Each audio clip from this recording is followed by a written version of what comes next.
This Week in Agribusiness, serving America's most essential industry, is brought to you by Case IH.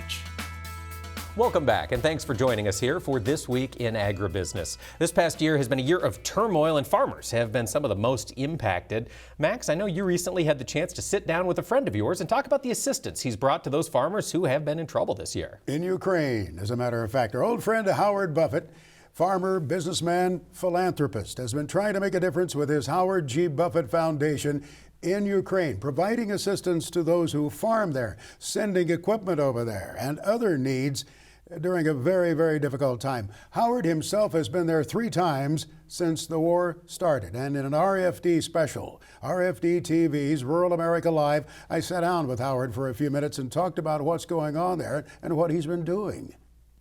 When you were there, were you not concerned about your personal safety? I mean, many of us sitting in our recliners, you know, at home and watching this played on the screen, and we're thousands of miles away. We can't begin to imagine going into that part of the world. How did you do it and feel reasonably safe? Max, I had a great experience when I was 14 years old. We had a Czechoslovakian, Vera Vatskova, who was a student exchange with us, and in 1969, Russia occupied Czechoslovakia, but she invited any of us, my brother, sister, and I, to come over. My mother was adamant that I was not going to go over there. She said, that's crazy. You know, you're a 14-year-old kid. You'd have to get on an airplane by yourself. You're going to a country occupied by the Soviet Union. And one day I asked the question in front of my dad. He was reading a newspaper. I saw he put the newspaper. I remember where he was sitting on the couch, and he put the newspaper down, and he said, Susan O, that's what he used to call my mom. He said, Susan O, let him go. It'll be a good experience for him. And I'm like, yes. And so I go to Czechoslovakia when I was 14. It was an amazing experience for me. I had a lot of things happen to me that were a little nerve-wracking. But, you know, you're landing in Prague, and you see all these tanks and all this stuff. And as a 14-year-old kid, you think, wow, this is kind of cool. You know, you don't understand the impact. You don't understand the implications and the consequences. So, you know, then the reality hit. I walked up to give him my passport. And, you know, there's these 2 guys standing there with now today I know they're Uzis, but I wouldn't have known what they were then. And all of a sudden I thought, what if Vera's not here? What happened? I mean, you know, and the reality hit me. So I went through that process at 14.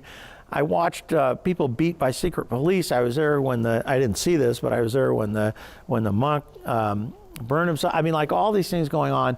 And I couldn't appreciate all of what that was when I was 14. But then I went on to do some more international travel, and then I went on to Bosnia, and I just learned that you have to show up.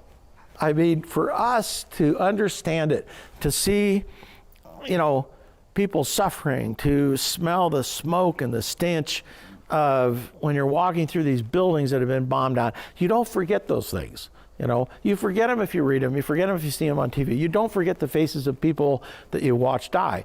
So, you know, my motto is you have to show up. And so we do that. I mean, I've been hitting a helicopter with a PKM round, and lucky we didn't go down. You know, I've had guns put in my chest 4 different times in Africa.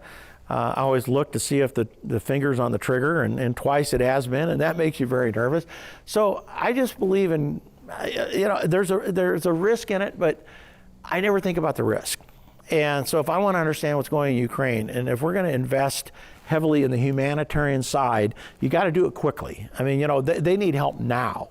And so, you know, to help farmers now, I got to go over there and see it. And I'm a hands-on guy. So, you know, I got to show up. And so I don't think about the risk. In terms of farm equipment that you've brought in over there, give us a feel for what has been done by the foundation thus far. Well, kind of the fun part of this is that all of the equipment that we were able to source. When I went to Deere and I went to New Holland, and I said, I want to get all the equipment that you have on the European continent that you can deliver now. And all of that equipment turned out to be equipment that was originally slated for Russia. Oh, seriously? And so you disrupted that? Yeah, so we took all the equipment that was slated for Russia, and we were able to bring in a number of combines, a number of tractors, and they've been working, and they're spread out all over the country. You do what you think you need to do at the time, and so we supported farmers getting the harvest out, and I met some of those farmers, and they're going to start on the corn harvest pretty soon.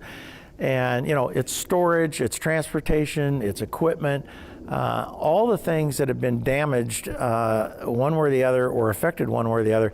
But they're going to face, you know, they have huge issues with storage. They're going to have huge issues with getting grain out of the country.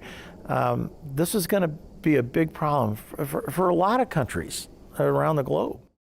Howard is also a photographer, a very accomplished photographer, as a matter of fact. Some of the images from his trips there were taken by himself personally. We'll share more just a little bit later on in this weekend's broadcast.